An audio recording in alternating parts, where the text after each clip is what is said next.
In this section, we're going to be working with contingency tables, and specifically we're going to be looking at the ChiSquare test for independence regarding the variables on the rows and columns of the contingency tables. To get started, let's go ahead and look at what a contingency table is, and then also we'll talk about some specific test statistic and the steps for hypothesis testing. So contingency tables basically compare variables. So on our contingency table we could have gender on our column right here, so we could have male and female. Okay, and then across the top we could have several variables across the top saying something like highest level of education achieved. So we could have something like 8th grade. We could have high school graduate. We could have associate's degree. We could have a bachelor's degree or something like a master's degree. So what this would do is we would have all these counts in this table then talking about the number of men and the number of women who had the highest level of education in these areas. And there would be numbers in here, something like this. And I'm just making these numbers up.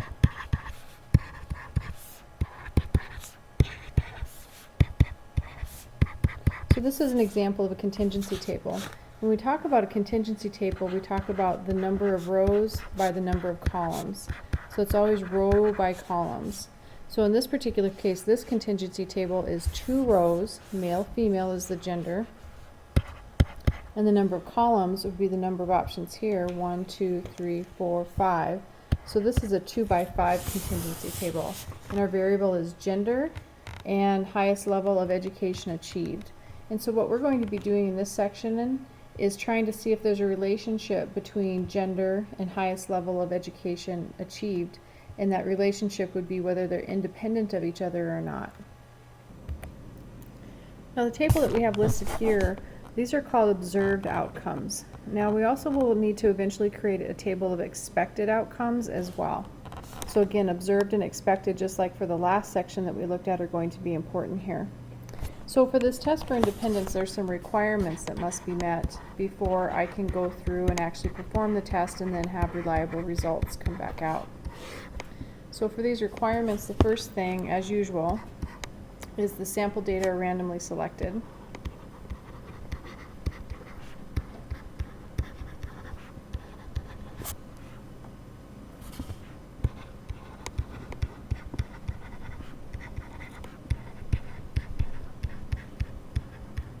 Okay, our second requirement is that the sample data are represented as frequency counts in a two-way table. Now when you think about a two-way table, you might think, well wait, this is more than 2 by 2.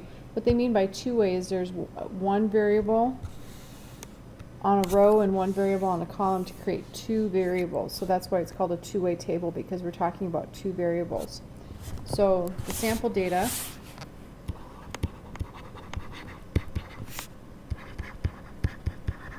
are represented as frequency counts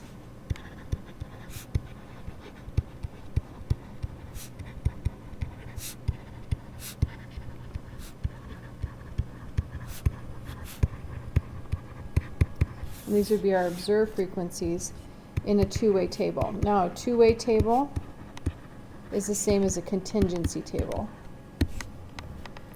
The third criteria here, we don't know until after we come up with our expected values for our tables, but for basically every cell in the contingency table, the expected frequency is at least 5. So in our table that we have up above, these are observed outcomes. So these don't count toward expected. So the expected frequencies are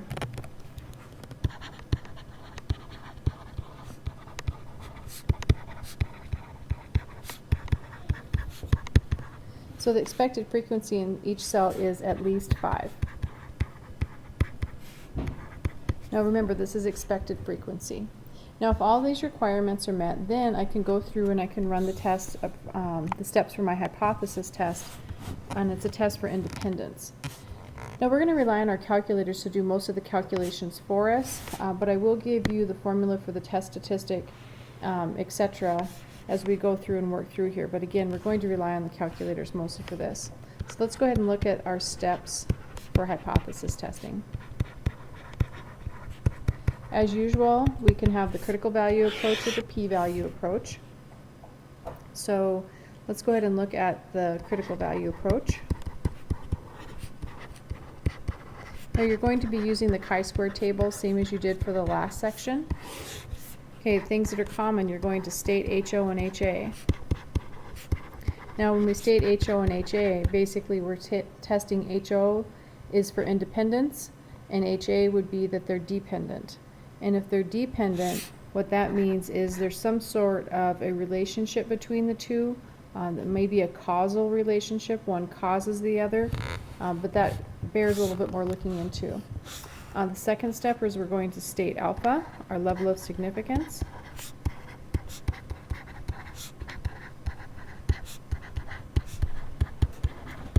Next, we're going to go ahead and calculate our test statistic.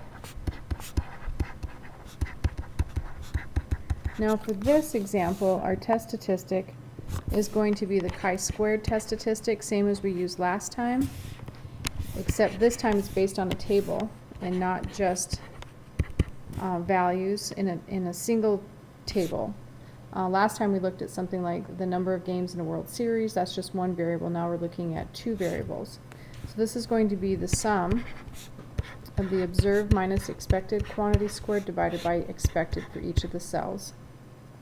Now in this particular case, we also have a definition for expected. If for a cell, it's the row total times the column total.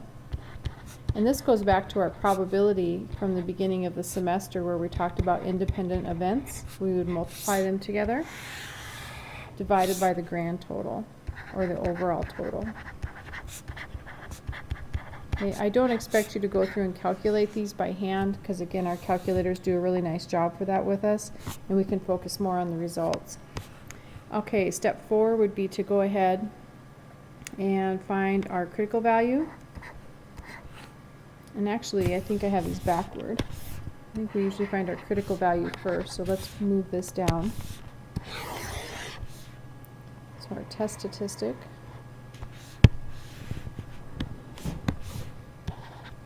So let's go ahead and move this down to find our critical value. Now for our critical value, I need to know two things. I need to know our level of significance, and I need to know our degrees of freedom. Now in this particular case, the degrees of freedom are going to equal to the number of rows minus 1 times the number of columns minus 1. So if we look at our example up top, the number of rows minus 1 would be 1. The number of columns minus 1 would be 4. 1 times 4 is 4, so I'd have 4 degrees of freedom. Okay, then I go ahead and calculate my test statistic. Now I've got these in the right order. After I calculate my test statistic, then I go ahead and make a decision, and this is where I reject or fail to reject HO. Now the test for independence is a right tail test.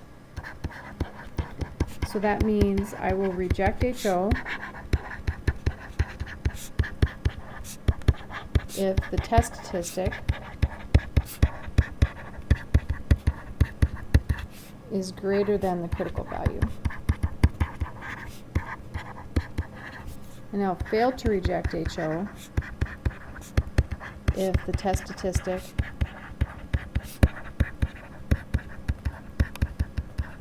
is going to be less than or equal to the critical value. And then our last step, of course, would be our summary. So this is for the critical value approach. So steps for hypothesis testing, critical value approach. Let's go ahead and look at the p-value approach.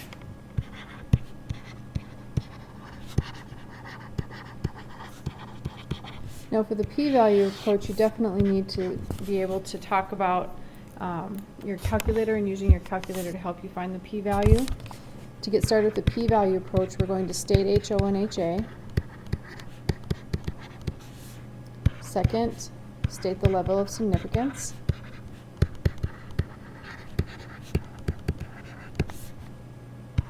Step 3, we're going to go ahead and calculate our test statistic.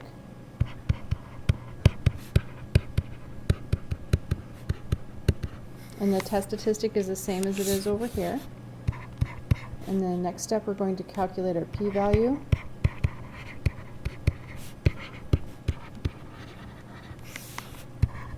Make a decision. Now this step is the same as always. We'll reject HO if P, your p-value is less than or equal to alpha, and you'll fail to reject HO if P is greater than alpha. And then step 6, we'll go ahead and look at our summary. Okay, so these steps haven't changed. The only thing that's really changed here is the test statistic and how it's calculated. Now I don't want to dwell on these, how the test statistic is calculated. You have your observed values, you have to find expected values for the table, but your calculator will do that for you. So we want to go ahead and focus in on the results. So I think the best thing to do before we get started is to talk about running through a problem from start to end and drawing some sort of conclusion on this. Now one other quick word about the test statistic. Basically the test statistic allows us to measure the amount of disagreement between the frequencies that are observed and the frequencies that are expected. Now if this is a really, really large number and there's a large discrepancy, that basically is having evidence or weight toward the two variables being independent of each other. So for our first example, we need to focus on, here we are, we need to focus on the observed values and how to enter these values into our calculators. So in this example, what we're looking at is this table, and basically one variable is going to be talking about whether a subject was intoxicated or not, and then the other variable is whether the breathalyzer said that they were intoxicated or not. Now of course you can have inaccurate breathalyzer results. They can say that you've been drinking when you haven't been, or vice versa. It won't catch that you've been drinking when you actually have been, so you can have inaccurate results. So this says the subject was actually intoxicated and the breathalyzer indicated that they had been drinking. So this is an accurate result. This is an inaccurate result. This is a mistake. The subject was drinking and the breathalyzer said they're not drinking. So again, we have mistakes here in this table.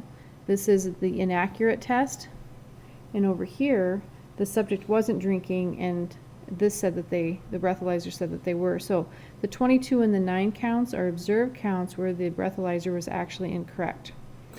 So this says to use a 5% level of significance to test the claim whether the subject is intoxicated is independent of the breathalyzer indication. So we're trying to see if these are independent of each other or if they're related in some way. And it says, what do the results suggest about the effectiveness of breathalyzers? So that's basically what we're trying to come up with. Now we're going to go ahead and rely on our calculators to come up with the expected counts. These are all observed values.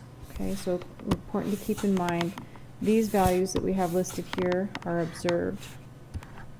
We're going to have our calculators come up with the expected. So here's observed. Okay, so for our calculators, these are going to be some new keystrokes that we're probably not used to yet. To get started, we're going to go to second, and then right above the x to the -1, you'll see this word matrix. We want to go to matrix. We want to go across to edit because I want to edit a matrix. Now the first matrix that we enter is always going to be our observed matrix. So matrix A is always our observed matrix. Now this is asking for the dimensions of the matrix. In this particular case, I have 2 rows. It always goes rows by columns, and I have 2 columns. So this would be a 2 by 2 matrix. Now notice as I change these numbers, this matrix grows, or this grid grows. And then I go ahead and in this table, I enter the values exactly as I see in the table here in the same order. So I'd have an 8, and it doesn't matter if you enter them across or down, just as long as the values are in the right spots. 8, 9, 22, and 46. Okay, so this is my matrix A. So matrix A is my observed matrix. Now what I do next is I go to Stat, Tests, and then I go to just the ChiSquare test, not the ChiSquare goodness of fit. This is the ChiSquare goodness of fit. I just go to the ChiSquare test. Now observed is always in matrix A. Expected then you don't put in expected, the calculator goes through and actually calculates the expected values and puts them in matrix B for you. Let's go ahead and go to calculate. And we have our tests here, our summary values. So let's go ahead and pop these into the screen.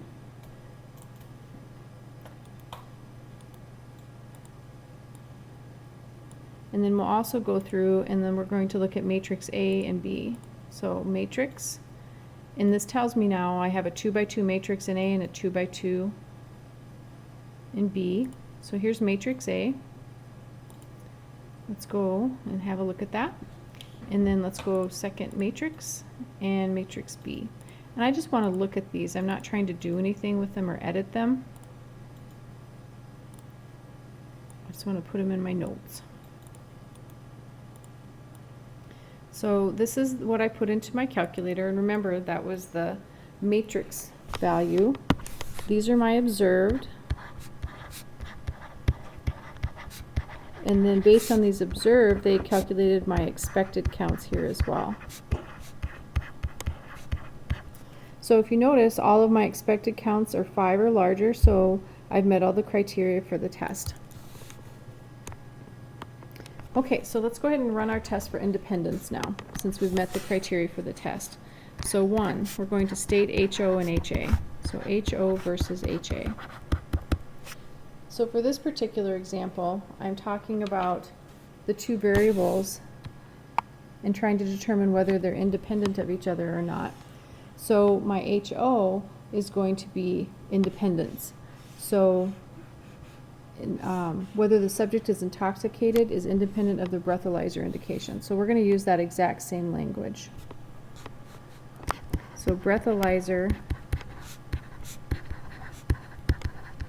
indication is one variable, and the other variable is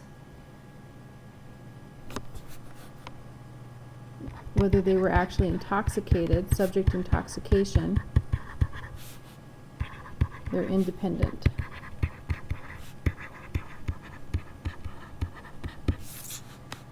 Our alternative hypothesis would be that the breathalyzer indication and intoxication, subject intoxication, are dependent. And this would mean they're related in some way. So that's step 1. Let's go ahead and look at step 2. So for step 2, my level of significance for this particular problem was 0.05. Now let's go ahead for this example and let's do the critical value approach. So step 3, I'm going to go ahead and find my critical value.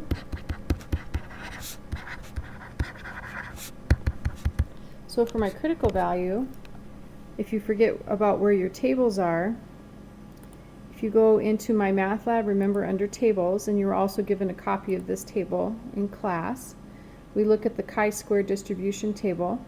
So I need to know my degrees of freedom and my level of alpha. So let's go ahead and take a quick snapshot of this table. Just the little top half there, because my degrees of freedom are pretty small. We'll calculate those in just a second. And we need to know two things. We need to know alpha is 0.05. And my degrees of freedom then, remember, are the number of rows minus 1 times the number of columns minus 1. Well, this is a 2 by 2 table, so this would be 2 minus 1 times 2 minus 1 would be 2 minus 1 is 1, 1 times 1 is 1. So I have 1 degree of freedom here, and I have 0.05 for my level of significance. So 1 degree of freedom, 0.05. So my critical value is 3.841. So what this is saying then, remember, this is a test of independence, is a right tail test. So my critical value is 3.841 here. So this would be my rejection region, and over here would be my fail to reject region. So if I want to think about this another way, in this right hand side what that's basically saying is the data is supporting dependence between the two variables, and over here the data is supporting independence between the two variables. Okay, let's go and look at our next step, calculate our test statistic. And our test statistic is very easy to calculate because we put them in the matrices, and from our data up here, this is our test statistic. And it's 1.288. We'll say if we round it to 3 places. Let's go ahead and look at a decision. Now if we look at 1.288, we can see that it's to the left of this number. So this is our test stat, our test statistic. This is our critical value, so you can pretty clearly see that this falls in the fail to reject region. So I'm going to look at fail to reject HO. Now again, the reason we fail to reject HO is because the test statistic is less than the critical value. Is to make a decision and to summarize. So our summary would basically point to the idea that if we fail to reject HO, that the two variables are independent of each other.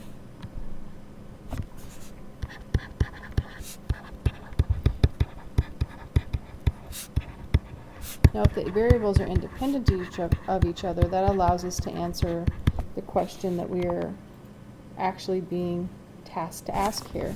What do the results suggest about the effectiveness of the breathalyzer?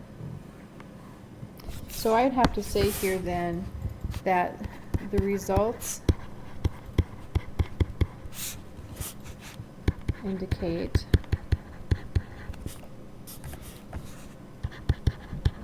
that the breathalyzer test is not effective. It's often an error. It often makes a mistake of a false positive or a false negative, and we don't want that. So you have to be really careful about some of these tests. Even though we're used to the idea of a breathalyzer always being accurate, there is error involved, and so we need to make sure that we analyze that type of data so we know what types of errors could be made. Okay, let's go ahead and look at another example. Okay, so for this example that we just did, instead of jumping into a new one, let's go ahead and do the p-value approach for the same example. So that way we can see the similarities. Excuse me.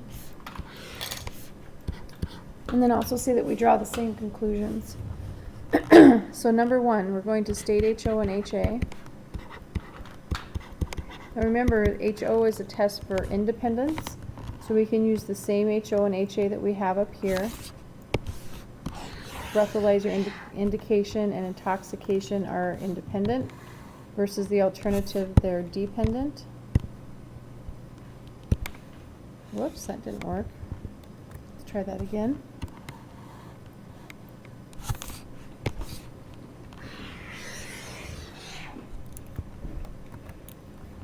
And then we'll, could have had it written down by now. Okay. So we're looking at these two variables and we're talking about whether they're independent or dependent. Okay, step 2, we state our level of significance. So alpha is equal to 0.05 in this case.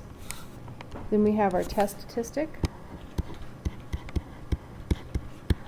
And we use the test statistic to calculate the p-value, but we let our calculators do that for us. So for us, the chi-squared value was equal to this 1.288. So we'll copy this down here too, so we have the same information. And again, this is the same exact information we have from our calculators. So our test statistic was this value of 1.288. Okay, step 4 was we have our p-value. In this particular case, p is equal to 0.256. So this is our p-value. we'll make a decision. And in order to make a decision, we need to know P, and we need to know alpha.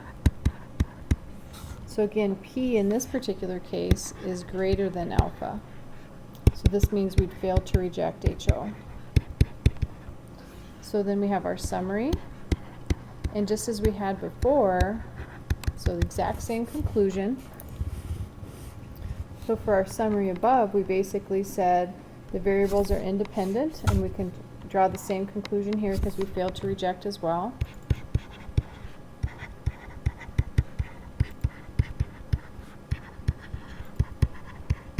So when we say that they're independent, what we're saying is that they're not related in any way. So one doesn't influence the other. So whether a person takes a breathalyzer or not, and whether they're intoxicated or not, are not related. So we can probably draw the same conclusion then that we did up here as well. The results indicate that the breathalyzer is not effective. So whether you use the critical value approach or the p-value approach, you can see that you draw the same conclusions.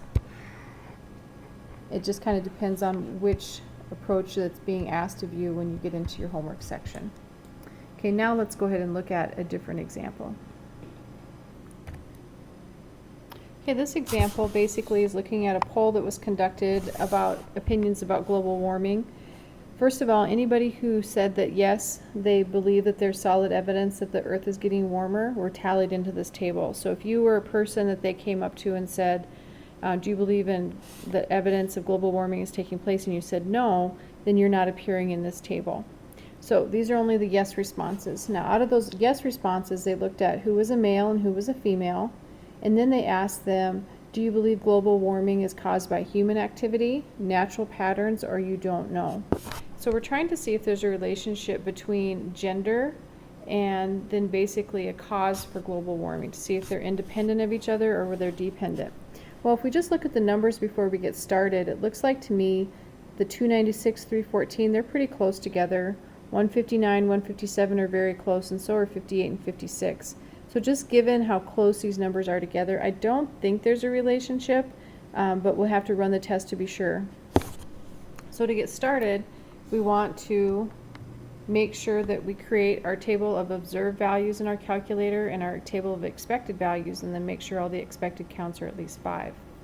So to do that, we go to our calculator and we go into second matrix, which is above the x inverse sign, and we go across to edit, and then we're going to go ahead and choose matrix A. Now for our matrix that we have over here, this was a 2 by 3. So we have a 2 by 3 matrix. So up here where it says 1 by 1, I'll change that to 2 by 3. And you'll notice that the matrix below changes to match that. Now what we want to do is we want to make sure that we enter our values. So 296, 314. I'm going to move down this time.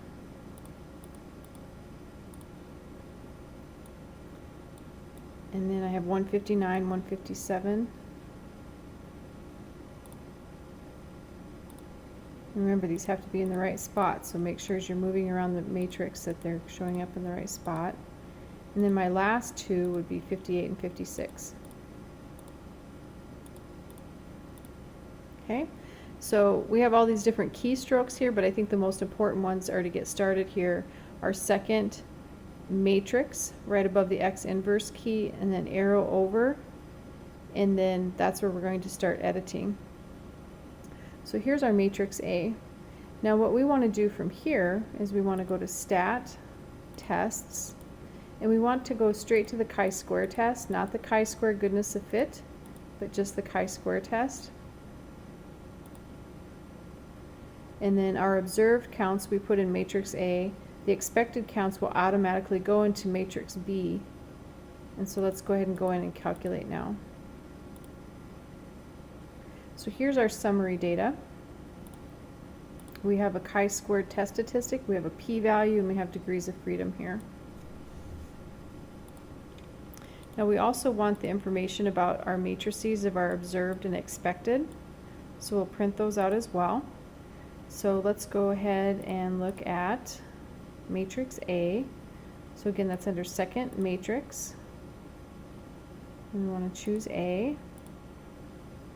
And we go second matrix, and let's go ahead and look at matrix B, which are our expected values.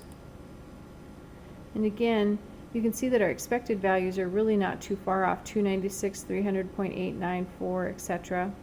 And let me see if I can get these to not go out to so many decimal places so we can see all the values. Okay, I just went into the mode settings and I changed it to 3 decimal places. So let's go ahead and look at these once more. Let's go to, again, second matrix. We want to look at A. Then we want to go to second matrix, and we want to look at B. So remember, A is going to be our outcomes that we have in our table. These are our expected values. Now, we can see that the counts are not too far off again from each other. And because they're so close, I don't expect there to be any significant outcome where we would reject HO.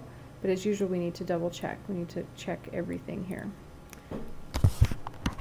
So again, these are our observed.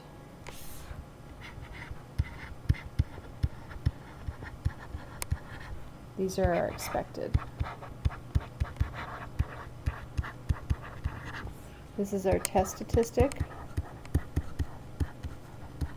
And this is our p-value. That's a huge p-value. Remember, the largest p-value can only be 1. That's very close to 1. So we can see all of these expected counts. None of them are even close to 5. So we're good to perform our hypothesis test. So let's go ahead and start at the beginning. We're going to use the p-value approach on this one. So we want to state HO and HA.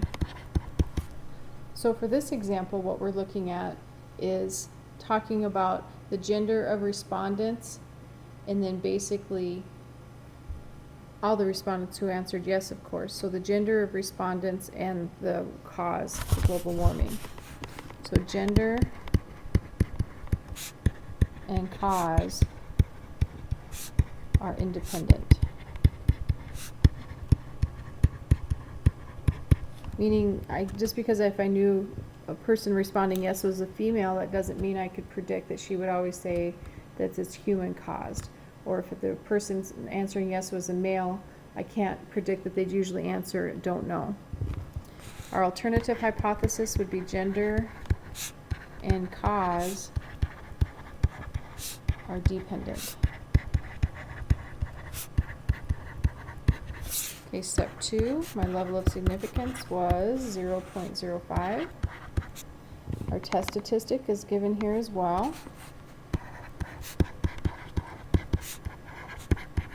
Now the test statistic is used to calculate the p-value. I'm going to round this to 3 places.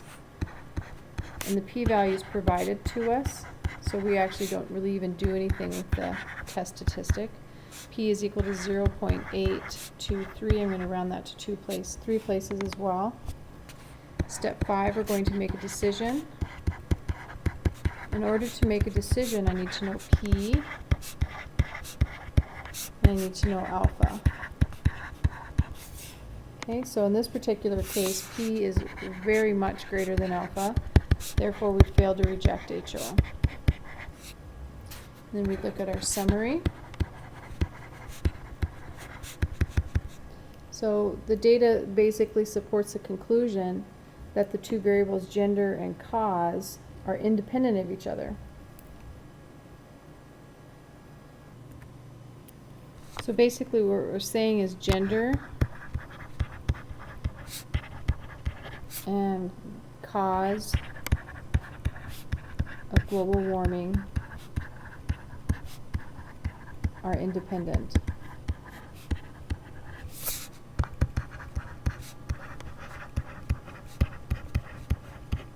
Okay, that means just because I know their gender doesn't mean I can predict anything about how they'll talk about the cause of global warming. So if you want to look at this another way, because they're independent of each other, that means that men and women agree.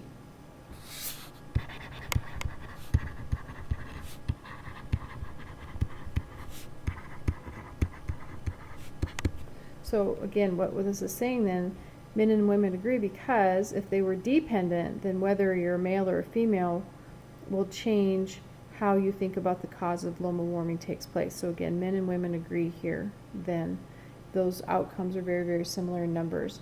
Now I think on the homework set, this problem asks you to use the critical value approach, but we've already done a problem with the critical value approach above, so you just follow through with those steps. As usual, if you have questions, please bring them to class, stop by my office, or you're also always welcome at the Math Center as well. Good luck on this assignment.